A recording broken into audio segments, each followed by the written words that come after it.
ऋषभ पंत की latest story चल रहा ट्रेंड है all eyes on T20 world cup. और जहां तक टी20 वर्ल्ड कप लिफ्ट करने की बात है या फिर फाइनल में पहुंचने की बात है, तो इसके लिए मिडिल ऑर्डर को अच्छा परफॉर्म करना पड़ेगा। अब चाहे वो ऋषभ पंत हो या फिर सूर्य कुमार यादव ही क्यों ना हो। जहां तक ऋषभ पंत की बात है तो वो बाउंसर को लेकर काफी ज्यादा प्रैक्टिस करते हुए नजर आए हैं और एक वीडियो वायरल हुआ है जिसमें वो कह रहे हैं कि बाउंसर डालो बॉस, बाउंसर डालो। और अगर लाइन लेंथ हल्की सी भी इधर उधर होती है तो फिर वो बार बार यही टोकने लगते हैं कि मेरे को बाउंसर की प्रैक्टिस करनी है। यानी कि अगर हम बात करें यूएसए की, तो यहाँ पर पाकिस्तान के जो बॉलर है वो कहीं ना कहीं ऋषभ पंत को बाउंसर डाल के आउट करने की कोशिश करेंगे, क्योंकि आयरलैंड वाला मैच जो है वो इतना ज्यादा फोकस भरा नहीं रहा है। तो इंडिया पाकिस्तान को लेकर जो है वो बहुत सारी खबरें आ रही हैं, वो भी मैं आपको बताऊंगा। अगर मोहम्मद रिजवान की बात करी जाए तो उन्होंने एक इंटरव्यू दिया है और इसमें उन्होंने बताया कि भाई हम अगर टीम इंडिया को हरा देते हैं और उसके बाद मैं शॉपिंग के लिए कहीं जाता हूं तो लोग मुझसे पैसे नहीं लेते हैं। मैं तो बस यही कहना चाहूंगा कि उनके पास पैसे होंगे तब तो दूसरे इंसान जो है वो पैसे उनसे लेंगे। जहां तक युवराज सिंह की बात है तो उन्होंने कहा है कि इंडिया अगर पाकिस्तान को हरा देती है तो सब जो है वो एकदम क्रेजी हो जाएंगे। क्या उन्होंने कहा है, एक बार वो देख लेते हैं।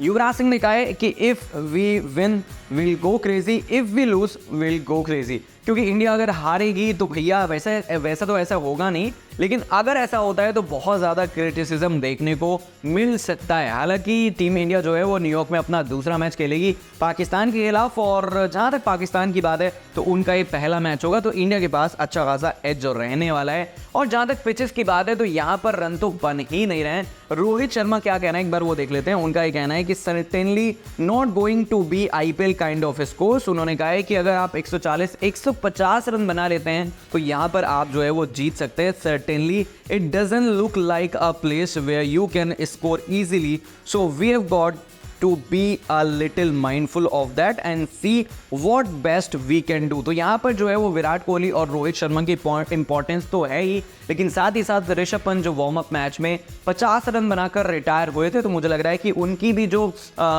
भूमिका है वो बहुत ज़्यादा इंपॉर्टेंट रहने वाली है। और जहाँ तक स्टीव स्मिथ की बात है तो उन्होंने प्रेडिक्ट किया है विराट कोहली को एज अ टॉप स्कोरर। और ये बात मैं पहले भी कई बार कह चुका हूँ कि 50 ओवर का वर्ल्ड कप, उसके बाद आईपीएल या फिर 2014 और 16 आईसीसी के टूर्नामेंट्स आते हैं, विराट कोहली अलग ही फॉर्म में नजर आते हैं। हालांकि विराट की कमजोरी भी रही है कि वो फाइनल में जब पहुंचते हैं ना तो वहां पर रन नहीं बना पाते हैं।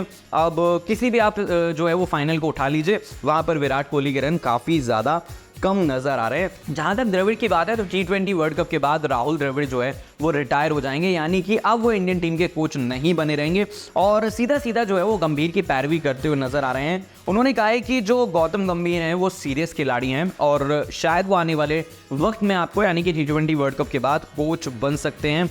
रोहित शर्मा क्या कह रहे हैं, राहुल द्रविड़ क्या कह रहे हैं, उन्होंने कहा कि Dravid was my first international captain. ये रोहित शर्मा कह रहे हैं he is a role model and did a lot for the Indian team. तो राहुल द्रविड़ जब कोच रहे टीम इंडिया ने काफ़ी सारे फाइनल खेले लेकिन जीते नहीं। तो क्या इंडिया इस बार जो है वो वर्ल्ड कप की ट्रॉफी घर लेकर आएगी? क्या रोहित शर्मा और विराट कोहली के साथ साथ राहुल द्रविड़ का भी अच्छा फेयरवेल होगा? और क्या ऋषभ पंत इस वर्ल्ड कप के बाद एक ऐसे खिलाड़ी बनकर उभरेंगे जो कहीं ना कहीं अपना एक अलग ही इम्पैक्ट डालेंगे? आप कमेंट करके बता सकते हैं। वीडियो अच्छा लगा तो शेयर भी कर सकते हैं।